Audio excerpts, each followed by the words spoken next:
નમસ્કાર મિત્રો, હું છું પત્રકાર રામ ગઢવી. દિલ સે ગુજરાત યુટ્યુબ ચેનલમાં આપનું સ્વાગત છે. હર હંમેશા ચર્ચામાં રહેલ આપના નેતા ગોપાલભાઈ ઇટાલિયા આજે ફરી એકવાર આવ્યા ભારે ચર્ચામાં. ગોપાલભાઈ ઇટાલિયાએ ભારતીય જનતા પાર્ટી ઉપર ગંભીર આક્ષેપ કરતા જણાવ્યું હતું કે ભારતીય જનતા પાર્ટીના આગેવાનોએ ગુજરાતની ગૌચર ઉપર ખૂંટિયાની જેમ ઘેરી લેતા તેવો ગંભીર આક્ષેપ કર્યો હતો અને ભાજપના પેટમાં નકલી તેલ રેડાય છે, કારણ કે ભાજપના રાજમાં અસલી કંઈ છે જ નહીં તેવો ગંભીર આક્ષેપ સાથે આજે ફરી આક્ષેપ કરતા ભારે ચર્ચા સાથે ખળભળાટ મચી ગયો છે. હર હંમેશા ગૃહ રાજ્યમંત્રીથી કરીને સરકાર ઉપર આક્ષેપમાં માહિર એવા ગોપાલભાઈ ઇટાલિયા આજે ફરી એકવાર વિવિધ મુદ્દાઓ ઉપર ભારતીય જનતા પાર્ટી ઉપર ગંભીર આક્ષેપ કરતા ભારે ચર્ચા સાથે સવાલો ખડા થઈ રહ્યા છે, કારણ કે હર હંમેશા ચર્ચામાં જ રહેતા હોય છે ગોપાલભાઈ ઇટાલિયા. સાંભળો આજે શું આક્ષેપ કરી રહ્યા છે. આર્થિક, માનસિક, શારીરિક, ત્યારે એક માણસ આગેવાન બનીને ઉભરી આવે અને એક સારો માણસ જો આગેવાન બનીને ઉભરી આવે તો 2 પેઢી સુધી આગેવાનનો લાભ સમાજને મળે. સાચી વાત કે ખોટી વાત? 18 એકર જમીનનો ટુકડો આજ છે ને કાલ નથી. બાબુભાઈ કાલ સરકારમાં બેઠા હશે તો હજારો આદિવાસીને જમીન અપાવશે. મુદ્દો એ છે કે એક નાનો માણસ સમાજમાંથી આગેવાન બનવા ઉભો થાય, આગળ વધે, તો ભાજપના પેટમાં કેમ નકલી તેલ રેડાય છે? કેમ કે અસલી એના રાજમાં કઈ છે નહીં. તેલ રેડાય તો નકલી રેડાય. ભાજપને વાંધો એ વાતથી નથી કે આ જમીન કોની છે ને કોણ ખેડે છે.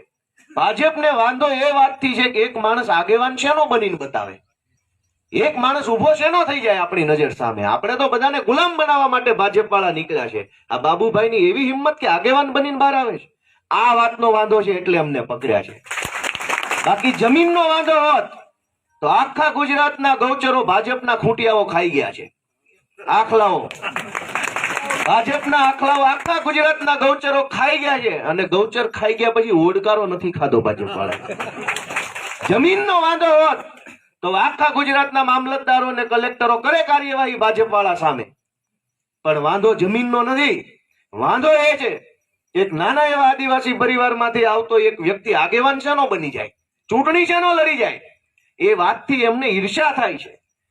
ભાજપ વાળા 30 વર્ષથી ગુજરાતની સરકારમાં બેઠા છે એટલે એને મનમાં એવો અહંકાર આવી ગયો છે કે ગુજરાતની સરકાર તો એના બાપાની છે.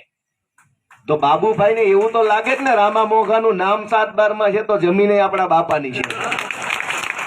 30 વર્ષથી તમે સરકારમાં છો ને સરકાર તમારા બાપાની થઈ જાય તો આને તો બાપાનું નામ આવ્યું છે. એમાં શું ખોટું છે? સાચું કીધું કે ખોટું કીધું? જેના બાપાનું નામ છે એ જમીન ઉપર માણસ બેઠો છે અને તમને ભાજપ વાળાને વાંધો હોય તો કાંઈ વાંધો નહીં. આજ સરકાર છે, કરી લો વધારે પડતી વાયડાઈ હોશિયારી. કાલ સરકારો બદલાશે પછી રોતા નહીં આવડે. કેમ કે આમ આદમી પાર્ટીમાં હોય કે કોંગ્રેસ પક્ષમાં હોય, વિરોધ પક્ષમાં છે એટલે સંઘર્ષ કરવાની આદત છે. સંઘર્ષથી ડરતા નથી. વિરોધ પક્ષમાં છે એટલે લાઠી ખાવાની તે અમારી હિંમત છે, જેલમાં જવાની અમારી હિંમત છે. તમે 30 વર્ષથી ગાદી ઉપર બેઠા છો, હેઠા ઉતરશો ને તો પગમાં કાંકરાઈ ખીલાની જેમ વાગશે. એટલે તમને આદત નથી ભાજપ વાળાને જેલમાં જવાની કે પોલીસના ધોકા ખાવાની. જેથી 2 ધોકા જમાદાર, આ જ જમાદાર અમારા કહેવાથી મારશે ને તેથી વાગશે વધારે. અમને તો શું, અમારે તો ટેવ છે. ચૈતરભાઈ ચાલુ ધારાસભ્ય હોવા છતાં જેલમાં ગયા, એમને કઈ વાંધો નથી. ટેવ છે, ફાવી ગયું છે, કઈ વાંધો નહીં. આ લડવાનો રસ્તો છે. ચૈતરભાઈ હોય, ગુલાબસિંહભાઈ હોય, પ્રભાબેન હોય, કોંગ્રેસ પક્ષના કાર્યકર્તા હોય કે આમ આદમી પક્ષના કાર્યકર્તા, તો સંઘર્ષના માણસો છે. એ કોઈ ડરી નહીં જાય, ભાગી નહીં જાય. પણ તમારો વારો આવશે ને ત્યારે તમારો હાથ પકડવા વાળો કોઈ નહીં હોય. એટલે મર્યાદામાં રહેવાની મજા અલગ છે. ભાજપમાં રહ્યો, 2 ખોટા કામ કરીને 4 પૈસા કમાઈને મહેલ બનાવો, કાંઈ વાંધો નહીં. ભગવાન તમને તમારા છોકરાને 100 વર્ષના કરે, પણ બીજાના ઘર ઉપર પથરા નો ફેંકો. તમારા મહેલ બનાવો, ખોટું કામ કરીને ભગવાન તમારો હિસાબ કરશે અને અમારી સરકાર આવશે તો અમે કરશું. પણ આજે બીજાના ઘર ઉપર પથરા મારવાનું કામ છે એ ખોટું છે. બાબુભાઈ જેવા અનેક યુવાનો, અનેક વ્યક્તિઓ નેતૃત્વ કરવાની ક્ષમતા ધરાવે છે. ઈશ્વરે એમને તાકાત આપી છે સમાજની આગેવાની કરી શકે. આગેવાન બધા નો બની શકે. હજારો કરોડો લોકો દેશમાં છે, આગેવાન થોડાક જ છે. શું કામ? કે આગેવાની કરવી એ ઈશ્વરે આપેલો ગુણ છે, ક્ષમતા છે. એનો કઈ ટ્રેનિંગ સેન્ટર નો હોય, એનો કોર્સ નો હોય, એની કઈ ડિપ્લોમા ડિગ્રી માંની સર્ટિફિકેટ નો આવે. આગેવાની તો ઈશ્વરે આપેલો ગુણ છે, જેનામાં હોય એ ઉભરી આવે. પણ એક આગેવાન બને એનો કેવડો વિશાળ ફાયદો સમાજ આખાને, વિસ્તાર આખાને થાય, એની આપણને બધાને ખબર છે. બાબુભાઈ ભણેલા માણસ છે, ભણતરની કિંમત જાણે છે. ભણેલો માણસ કેટલો આગળ વધી શકે એનો દાખલો એ પોતે છે. અમે બધા ભણેલા માણસના દાખલા છીએ. ભણ્યા છીએ તો આ માઇક પકડીને બોલીએ છીએ. અમારા મા બાપે ભણાવ્યા ન હોત તો ઢોર ચારતા હતા ચોમાસામાં. ભણાવ્યા ગણાવ્યા, વકીલ બકીલ બનાવ્યા. ચૈતરભાઈ ગ્રામ સેવક હતા, સરકારી નોકરીમાં હતા. ભણતરનું મહત્વ એ છે કે માણસને તાકાત વાળો બનાવે. ભાજપને તકલીફ એ વાતની છે કે બાબુભાઈ જેવો ભણેલો માણસ કાલ સવારે ઉઠીને મોટો આગેવાન બની જાય, ચૂંટાઈ જશે, તો આખા આદિવાસી સમાજને, આ વિસ્તારને ભણાવી ગણાવીને મજબૂત બનાવશે તો ભાજપ વાળાનું ઠેકાણું નહીં રહે. એટલે આ જમીન ને બમીન ને એ તો કોઈ મુદ્દો છે? અને આ જમીન ઉપર ક્યાં નરેન્દ્ર મોદીનો મહેલ બનાવવો છે, ખાલી કરવી છે? તમારે કોઈનો મહેલ બનાવવો હોય ને ખાલી કર્યો હોય, આ આખું ગુજરાતમાં ખાલી પડી છે એવી જમીન.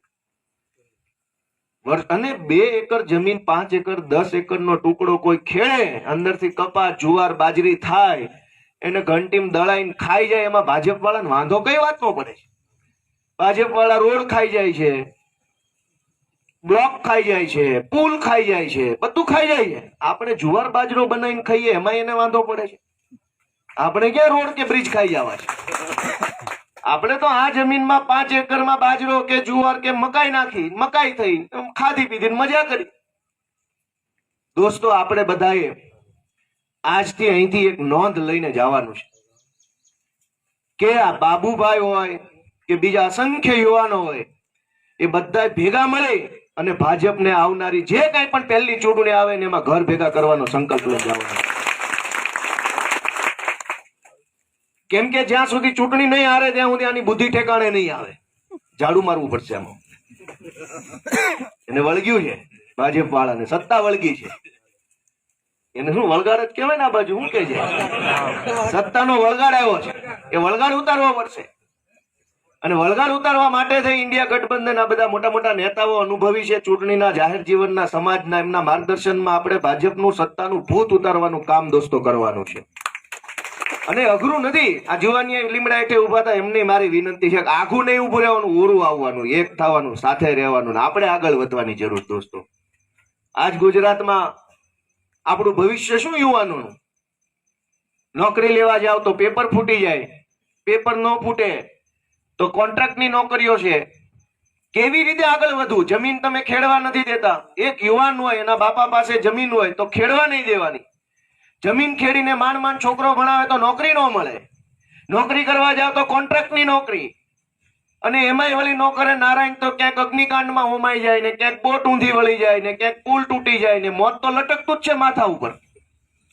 દોસ્તો, આવા અત્યાચારથી અને ત્રાસથી મુક્ત કરાવવા માટે આપણે બધાએ ખૂબ સંઘર્ષ કરવો પડશે, ખૂબ આપણે બધાએ મહેનત કરવી પડશે. બાબુભાઈને ગઈકાલે જયારે પોલીસે પકડ્યા, મારે વાત થઈ, હિરેનભાઈ ત્યાં પોલીસ સ્ટેશન હતા લુણાવાડાથી. હું થોડોક આ બાજુ આગળ આવી ગયો હતો, દીવડા સાઈડ, એટલે મારે ચર્ચા નથી થઈ. પણ મને એવું લાગે છે કે વહેલી તકે તેઓને રાહત મળશે. અહીંથી મળે તો અહીંથી, નગર હાઈકોર્ટથી, એ બધું હું ને હિરેનભાઈ ચર્ચા કરી રહ્યા છીએ. પણ આજુબાજુના તમામ ગામના જે લોકો છે એ બધાને જાગૃત કરવા માટે સ્પેશિયલી 200 રૂપિયાનું ગાડીમાં પેટ્રોલ ભરાવીને બાજુના ગામમાં સ્પેશિયલી જવાનું, સ્પેશિયલી 10 જણાને સ્પેશિયલ મળવાનું, કહેવાનું કે આ ભાજપ વાળા આખા પંથકની અંદર આ તાનાશાહી કરવા જઈ રહ્યા છે, તમે જાગૃત બનો ને આવનારી ચૂંટણી ભાજપને હરાવો. આપણા ખિસ્સાના 200 આજે નહીં બગાડીએ લોકોને જાગૃત કરવા માટે, તો કાલ આપણા ઉપર અરજી કરશે, પછી કોર્ટમાં આપજો 2-5 લાખ રૂપિયા. બાબુભાઈને તો મફતના વકીલ છે એટલે વાંધો નથી. પણ આજે હું એમ કહું કે આજુબાજુના અનેક ગામની અંદર આ પ્રકારે જમીનની અંદર લોકો ખેડી ખાય છે.